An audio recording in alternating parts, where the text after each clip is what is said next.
Assalamualaikum warahmatullahi wabarakatuh. Salam dan bahagia Bapak Ibu Guru Penggerak.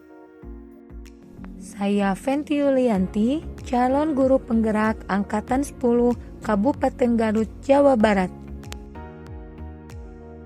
Pada kesempatan ini, saya akan memaparkan kesimpulan dan refleksi pemikiran Ki Hajar Dewantara untuk memenuhi tagihan modul 1.1A8 koneksi antar materi modul 1.1. Perbedaan pendidikan dan pengajaran. Menurut Ki Hajar Dewantara, pengajaran adalah bagian dari pendidikan. Pengajaran adalah pendidikan dengan cara memberi ilmu untuk hidup anak-anak, baik lahir maupun batin. Sementara pendidikan adalah tuntunan dalam hidup tumbuhnya anak-anak.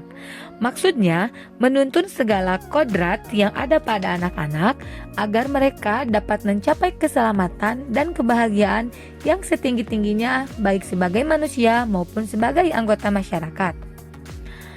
Pendidikan menciptakan ruang bagi murid untuk tumbuh secara utuh agar mampu memuliakan dirinya dan orang lain serta menjadi mandiri.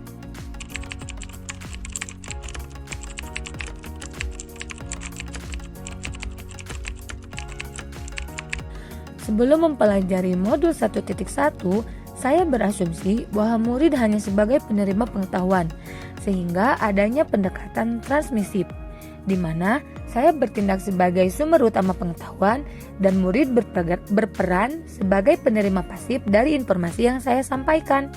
Saya memberikan materi pelajaran dalam bentuk ceramah ataupun presentasi, sementara murid saya hanya mendengarkan dan mencatat informasi yang diberikan. Saya dianggap sebagai pakar yang memiliki pengetahuan dan keterampilan yang harus diserap oleh para murid, sehingga murid fokus menerima, mengingat informasi yang saya berikan. Sehingga kurangnya interaksi aktif, murid memiliki sedikit kesempatan untuk bertanya, berdiskusi, atau berkontribusi secara aktif dalam pembelajaran.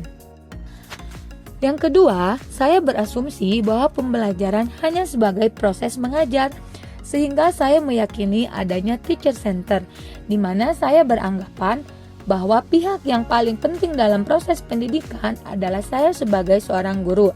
Sehingga pendekatan yang saya lakukan untuk anak hanya sebatas ceramah, demonstrasi, diskusi, dan latihan. Saya juga beranggapan bahwa tujuan utama dari proses pembelajaran adalah untuk menyampaikan informasi kepada murid, sehingga untuk mengukur kesuksesan pembelajaran, alat ukur yang digunakan hanya sebatas tes dan ujian.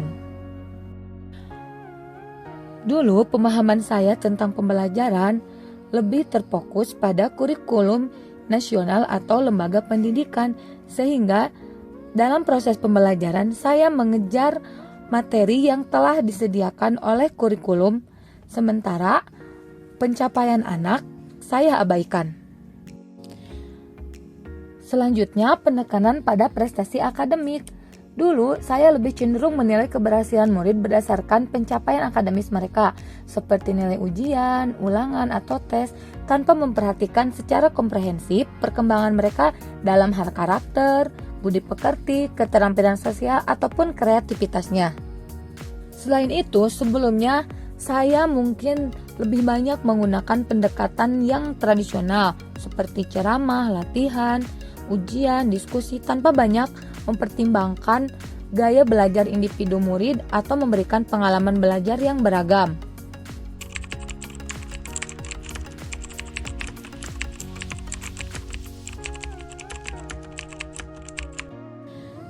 Setelah saya mempelajari modul 1.1 tentang pemikiran Ki Hajar Dewantara, saya baru menyadari bahwa apa yang saya pikirkan dan saya lakukan selama ini tidak tepat.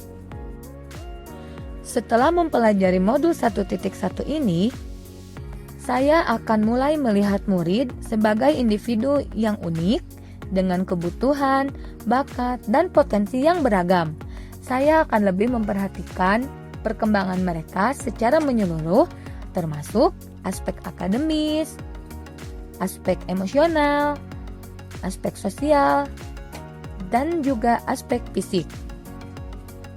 Saya akan memperbaiki fokus pembelajaran dari proses mengajar menjadi proses belajar. Ini berarti bahwa saya akan lebih memperhatikan kebutuhan, minat, dan gaya belajar individual murid dalam merancang dan menyampaikan pembelajaran. Yang tadinya saya yakini teacher center, akan saya rubah menjadi pembelajaran yang berpusat pada murid. Selain itu, adanya penekanan pada pembelajaran yang bermakna. Saya akan lebih memperhatikan agar pembelajaran memiliki relevansi dan makna bagi kehidupan sehari-hari. Saya akan berupaya untuk mengaitkan materi pelajaran dengan pengalaman dan konteks kehidupan para murid di kehidupan sehari-hari. Pembelajaran yang aktif dan partisipatif. Saya akan mulai menerapkan metode dan model pembelajaran yang lebih interaktif, kolaboratif, dan berbasis pengalaman. Saya akan memberikan kesempatan kepada murid untuk terlibat secara aktif dalam pembelajaran, baik melalui diskusi kelompok, proyek berbasis masalah, ataupun eksplorasi mandiri. Selanjutnya, penilaian yang komprehensif. Saya akan mengubah pendekatan penilaian saya untuk mencakup lebih dari sekedar tes dan ujian. Saya akan memperhitungkan berbagai aspek pembelajaran, termasuk pencapaian akademis, keterampilan sosial, kreativitas, dan juga karakter. Yang terakhir, saya akan memprioritaskan pembangunan karakter, nilai-nilai, dan keterampilan praktis dalam proses pembelajaran.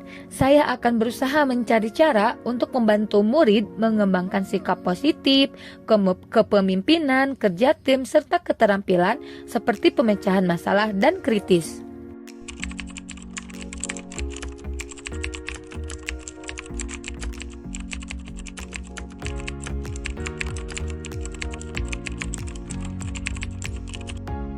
Yang dapat saya terapkan untuk pembelajaran di kelas, pertama, saya akan mengenal murid secara mendalam. Saya dapat mengalokasikan waktu untuk lebih memahami kebutuhan, minat, dan bakat individu setiap murid. Salah satunya dengan percakapan 1-on-1, survei, ataupun observasi di luar kelas. Atau juga saya bisa melakukan asesmen diagnostik sebelum pembelajaran. Yang kedua, saya akan menerapkan pembelajaran yang berpusat pada murid. Saya dapat merancang pengalaman pembelajaran yang lebih berpusat pada murid, di mana mereka akan memiliki kesempatan untuk mengemukakan pertanyaan, berpartisipasi dalam diskusi, dan mengambil peran aktif dalam mengkonstruksi pengetahuan. Ini bisa dilakukan melalui proses pembelajaran berbasis masalah, berbasis proyek, ataupun diskusi kelompok. Selain itu, saya akan menerapkan pembelajaran abad 21, yaitu berpikir kritis, kreatif, kolaborasi, dan komunikasi. Saya juga dapat mengaktifkan pembelajaran holistik. Saya dapat memastikan bahwa pembelajaran tidak hanya terbatas pada aspek akademis, tetapi juga mencakup pengembangan karakter, keterampilan sosial, dan kreativitas.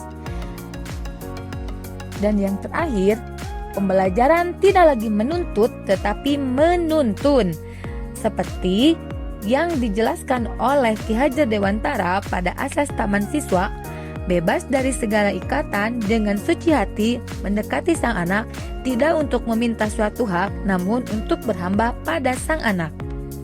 Semoga video ini dapat menginspirasi Bapak Ibu pejuang pendidikan. Sekian dari saya. Terima kasih. Assalamualaikum warahmatullahi wabarakatuh.